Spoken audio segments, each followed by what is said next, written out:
There's content flooding the internet right now about marriage that's meant to be funny on the surface, but is doing real damage to real couples. Let me show you what I mean. I've been on the quest to figure out why there are so many female losers. Now, when I talk about a female loser, I'm talking about women that are old, ugly, bitter, in debt, a ton of STDs, mean, bitchy wives, Karen wives, no fun, always telling everyone what to do, and just nags altogether.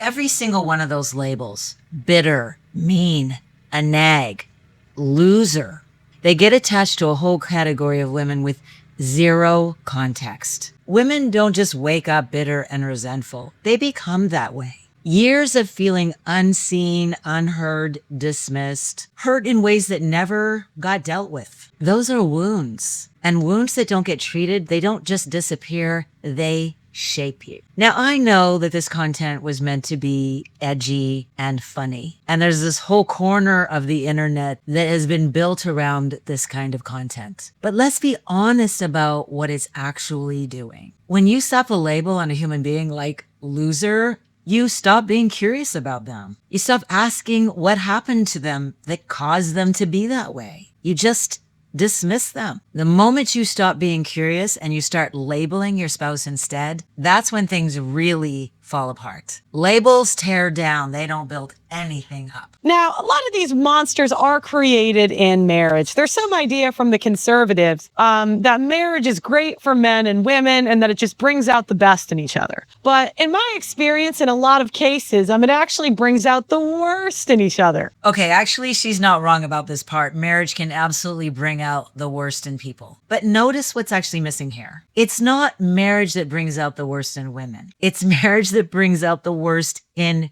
people, men and women both. It's not a gender issue. And again, there are so many reasons for why this happens. Things that go much deeper than gender. Unresolved wounds, unhealthy patterns, things that we bring into a marriage that were never dealt with beforehand. But instead of going there and exploring that, no, we're just gonna blame women. And here's my problem with that. This kind of content, men bashing women, women bashing men, it feels satisfying for about 30 seconds. And then what? You're still in the same marriage. You're still in the same pain. Nothing has actually changed except now there's more division between you.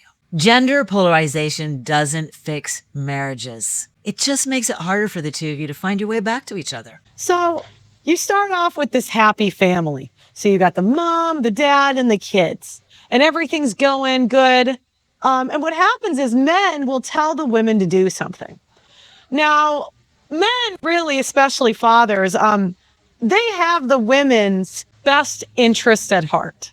Women do not have the men's best interest at heart. But when men tell women something, usually he is looking out for her. But the women get angry. They don't, that's why they say, I don't need no man. You can't control me. Okay, I'll be honest, this part actually made me laugh a little bit because it's such an exaggerated picture of what happens in marriage. Men are entirely reasonable, always wanting the best for their wives and for their family, always looking out for them. And women are monsters who never have their husband's best interests or their kids' best interests at heart. Seriously? We're just waiting around to sabotage everything? Now, I understand why this appeals to men who feel dismissed and unheard in their marriage. That pain is real, and I'm not dismissing it. But to say that women never have their husband's best interests at heart, that's not a conversation about marriage. That's a caricature. Here's what this kind of content actually does. If you're a man listening to this, you might nod your head and go, yeah, she gets it. And for a moment, that feels really validating. But it doesn't move you 1 inch closer to your wife, does it? And if you're a woman watching this, you're either defensive or angry, or you just completely check out. Nobody's being drawn together here. Nobody's being helped. All we've done is taken two people who are trying to come closer together, and we've pushed them apart. What happens is he'll say to stop spending so much money, for example. And the woman will say, no, you can't control me. And she does what she wants anyways. Because most men, when they say I do, they actually plan on staying for life. And there's no way to enforce this. So if he tells her something, she can still do what she wants without any consequence. So now we have a husband who's completely powerless. He wants what's best for his wife. She just wants to do what she wants to do, and there's nothing he can do to stop her. So he's a victim. She's the villain. Let me push back on that. First of all, husbands are not helpless. They're not stuck. How a husband responds to a difficult dynamic in his marriage is completely up to him. He has a voice. Framing men as powerless victims doesn't honor men. It actually diminishes them. And secondly, is every woman who pushes back against her husband in the wrong? Is she always selfish, always manipulative? Because in a healthy marriage, both men and women need to be able to have a voice. They need to be able to express opinions and have wants and needs that are heard. That's not rebellion. That's how emotional safety gets built. Two people who can say yes to the right things and no to the wrong things, and trust that their spouse is going to hear them either way. There is so much context that goes into every situation that content like this is just completely ignoring. So then usually what happens is there is a disaster. So for example, in this case, he says, stop spending so much money. Now the whole family's in debt. Little Jimmy doesn't have a college fund. She spent it on Amazon and Botox. It's gone. So then he comes in, he works extra hours. Let me give her some blue hair because she's probably a feminist.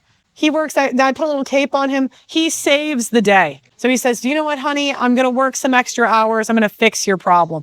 This makes him feel needed. Men love feeling needed. So now we have the full picture. The wife blows up the finances on Amazon and Botox of all things. And here comes the husband, here to save the day again. The message is clear, right? Women are selfish.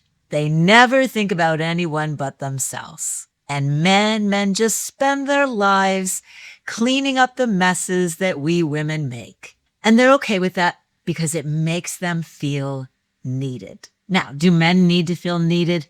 Absolutely. But so do women. Again, this is not a gender issue.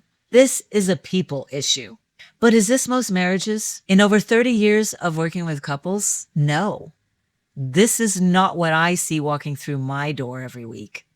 What I see are two people who deeply care about their marriage, but they stopped being able to communicate. They stopped feeling heard and understood. They stopped feeling safe with each other. And that breaks the marriage down in all kinds of ways that has nothing to do with one always being the hero and the other always being the disaster. Let's say, how does this end? She goes, I found this new group. I want to get a personal trainer. I don't know if you should get a personal trainer. He looks like me, but better looking. Does what she wants anyway. Cheats on him. Again, the husband finally says, that's enough. Or she says, I just want to be happy. You're holding me back in life. And then there's a divorce. And then we go back to the female losers, which are fat, old, ugly, bitter, in debt, STD-ridden, mean, bitchy wives, Karens that are no fun. So now she's got a bunch of debt. And she's a female loser. And so that's how it ends. She cheats.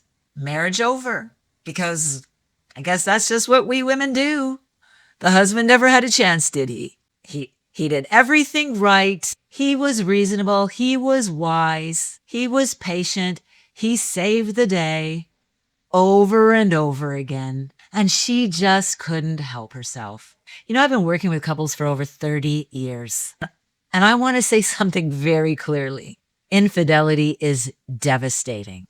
It is one of the most painful things a marriage can go through. And yes, it happens with men and with women. But it doesn't happen because women are fundamentally addicted to destruction. It happens because somewhere in the marriage, connection broke down. And two people who once chose each other have now ended up feeling like complete strangers. That's not a female problem. That's a human problem.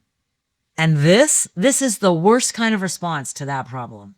Because not only does it not help, it actively makes things worse. It takes men who are hurting and gives them a reason to stop trying. It takes women who are struggling and gives them a reason to stop feeling safe. And unfortunately, we live in a society that finds this kind of content funny. But I find it deeply damaging. Because there are real couples out there, maybe you're one of them, who are in real pain. And they deserve a real conversation, not a caricature, not a punchline. They deserve hope, and they deserve tools that actually work to fix the problem. Because marriage can be hard, but it's not hopeless, and your spouse is not your enemy. If your marriage has started to feel unsafe, disconnected, exhausting, please watch this video next, because there is a way through this.